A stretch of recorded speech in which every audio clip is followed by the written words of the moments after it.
Mga kautang, guess what? Instantang pumasok ang pera sa aking GCash. Instant siyang na-disburse. Kahit hindi ko pa proceed yung pag-utang dito, kahit hindi ko pa clinic yung confirm loan dito mga kautang. Dahil alam nyo ba, itong loan application na ito is merong evaluation. Kapag kayo ay nakapasa sa kanilang evaluation mga kautang, is automatic na ma-approve ka, automatic na makikita mo yung details. Pero dapat mo pa siyang i-click. Ang yung nangyari sa akin dito mga kautang is tiningnan ko lang yung offer niya. Kasi alam nyo mga kautang, installment naman itong loan application na ito. Every 7 days yung pagbayad, sa loob po yan ng 2 terms. So mahuhulog na 14 days lang siya. At meron siyang 140 na interest dito sa 2,000 na offer nila sa'yo kapag kayo ay first time loaner. So ito yung nangyari mga kautang, itong loan application na ito is nasubukan ko na ito before. Hindi ko po nakita yung loan details dito kasi nga hindi ako nakapasa nung ako ay nag first try dito. Pero ngayon mga kautang, sinubukan ko ulit kasi merong nag-comment sa akin no, na pwede ko ba daw subukan ulit itong loan application na to kasi naku-confuse sila mga kautang kasi dalawa yung name niya sa Google Play Store pero magkaiba yung company na humahawak sa kanila. So ngayon mga kautang, hindi ko talaga akalain no na i-disburse nila yung pera kahit hindi mo pa ginaw yun. Hello mga kautang, welcome back dito sa aking channel. This is Clarice, ang inyong number 1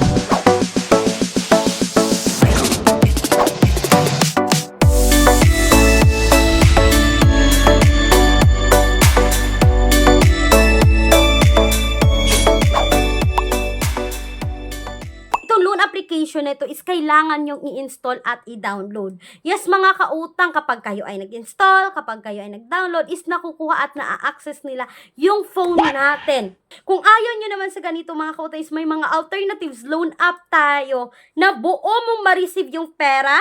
Wala pong kaltas mga kautang, meron ding 0% interest sa unang hiram at ang nakaganda is direct website po ang pag-apply dito. So, ibig sabihin, hindi po nila na-access yung contact natin, yung mga contacts natin, yung phone natin, yung storage natin, or hindi sila nanghihingi ng permission to access our phone. So, ilalagay ko yung link sa description box or sa pen comment section ng video na ito. So, ito na nga mga kautang, it's all about credit cash online loan app. Ito po ay under ng Hyphen Lending Incorporated.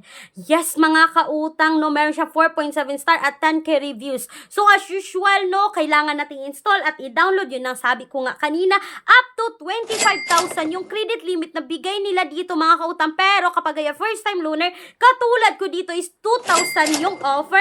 So, mga kautang, itong loan application na ito is nanghihingi ng 3 contact person. Yung mga valid ID na pasok dito, SSS, passport, UME, driver's license, at TIN ID. Yes, mga kautang, recommended nila yung TIN ID dito at TIN ID nga yung ginamit ko sa pag-apply dito at na-approve ako mga kautang, no. At meron siyang GCash, GrabPay at Paymaya yung pagpipilian dito. So, ito na nga mga kautang, ito yung sabi ko, no, meron pa silang route reviewing. So, ini-evaluate pa nila mga kautang kung kayo po ba ay makaproceed dito. Kapag kayo ay na-approve dito sa kanilang evaluation, is makikita nyo na dito mga kautang, magte-text na agad sila, congratulations, your application has been approved. Go to the app and click get money. Ito na yung sabi ko mga kautang, no.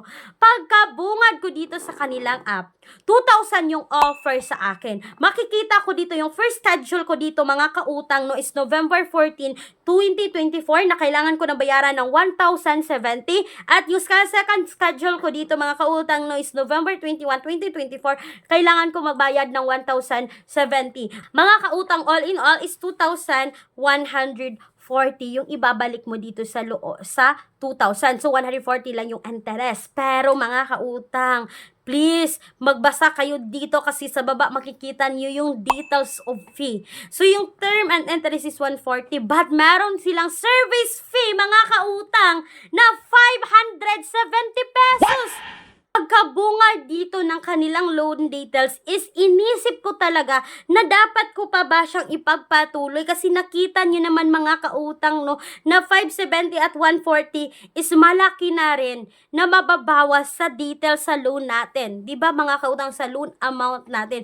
So pinabayaan ko lang mga kautang no, binak ko yung application ko dito, pero yun na nga no, nagte-text na sila. So hindi ko clinic yung get money dito mga kautang. Take note na wala akong clinic na get money dito, but na kahit hindi ko clinic yung get money, 1 minute lamang po ay meron akong text na na-receive no, na na-deposit na nila yung 1,480 mga kautang, at pagkabunga dito sa GCash ko na meron talaga akong na-receive na 1,480 mga kautang through NetBank. Ayun, na-shock ako at dali-dali kong tiningnan yung app dito kay Credit Cash mga kautang.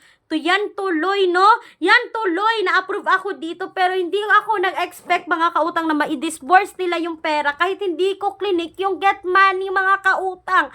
Kaya beware of this application, no?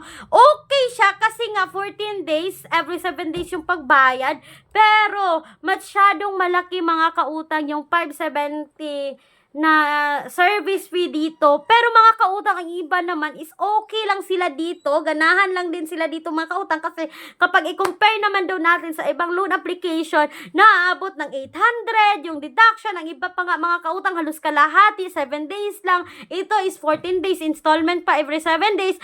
Pero para sa akin mga kautang, not recommended pa rin, no? Kasi 570 is malaki in 14 days. Pero nasa sa inyong mga kamay ang desisyon sa pag-utang. Wala na akong magagawa mga kautang, kailangan ko na naman siyang bayaran. Another utang na naman ako dito. Kaya mga kautang, please do a research pa rin kayo. No, pero kahit nagre-research tayo mga kautang, ako nga ang reviewer is nabibiktima din ako ng mga ganito na hindi ko akalain na madi-disburse yung pera. Kaya beware of this loan application mga kautang kay Credit Cash ng Hyphen Lending Incorporated. So yun lang mga kautang. At bago ko tapusin yung video na to, kung kayo ay employed or self-employed at gusto nyo umutang sa bangko, please email me right away, clariza@gmail.com.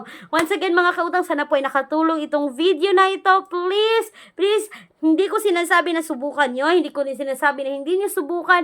Nasa sa inyong mga kamay ang desisyon sa pag-utang.